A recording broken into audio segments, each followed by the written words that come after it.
السلام عليكم. بسم الله والصلاة والسلام على رسول الله وعلى آله وصحبه أجمعين. أما بعد. സഹൃദരെ, ഞാൻ നിങ്ങളുടെ മുമ്പിൽ ഒരു കൊച്ചു കഥ അവതരിപ്പിക്കാൻ ആഗ്രഹിക്കുകയാണ്. കൽവുള്ളവരെ കരയിപ്പിച്ച വേദന ചാലിച്ചെടുത്ത ഒരു കഥന കഥ. അതിന്റെ കഥയുടെ പേര് കതിർക്കളത്തിലെ വീരസിംഹം.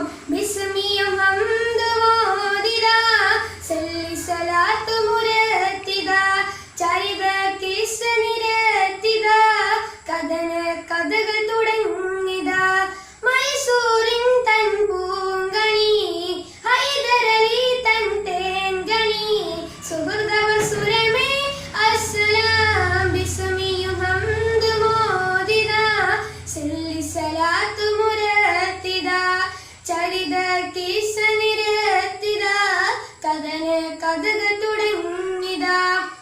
വിശാലമായി പരന്നു കിടക്കുന്ന മൈസൂർ പട്ടണമാകെ ശബ്ദമുഖരിതമാണ്. ഒരു ഭാഗത്ത് വൈക്കച്ചവകൾ പൊടിപിടിക്കുന്നു, മറുഭാഗത്താവട്ടെ വിവിധ ജോലികളിൽ ഏർപ്പെട്ട ആളുകളുടെ വന്നിരിക്കും. അങ്ങിങ്ങാൻ നിൽക്കുന്ന പറവുക, അങ്ങോട്ട് നോക്കൂ, അവിടെ എന്തോ കാണുന്നുണ്ടല്ലോ. മൈസൂർ കൊട്ടാരമാണത്. അവിടെ എന്തോ ഒരു ആഘോഷത്തിന്റെ പ്രതിയാണല്ലോ.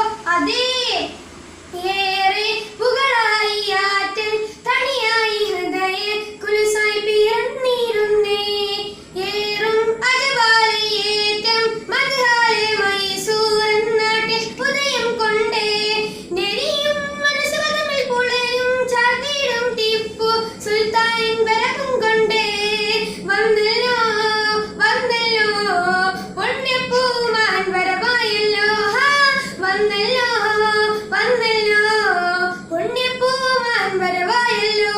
അതേ, നമ്മുടെ ഹൈദരാജാവിന്റെ പത്നി ഫാത്തിമ ബീവിയിൽ നിന്നും ഒരു കുഞ്ഞോന് പിറന്നിരിക്കുന്നു. ഉറക്കമില്ലാത്ത പ്രാർത്ഥനയുടെ ഫലമായിരുന്നു ആ പൊന്നോമന. ഹൈദരാബാദത്തെ കുഞ്ഞിനെ സ്നേഹത്തോടെ ടിപ്പു എന്ന് വിളിച്ചു. ടിപ്പു തന്നെ ചെറുപ്രായത്തിൽ തന്നെ ബുദ്ധിവിപത്ത് അത്ഭുതം കാണിച്ചു.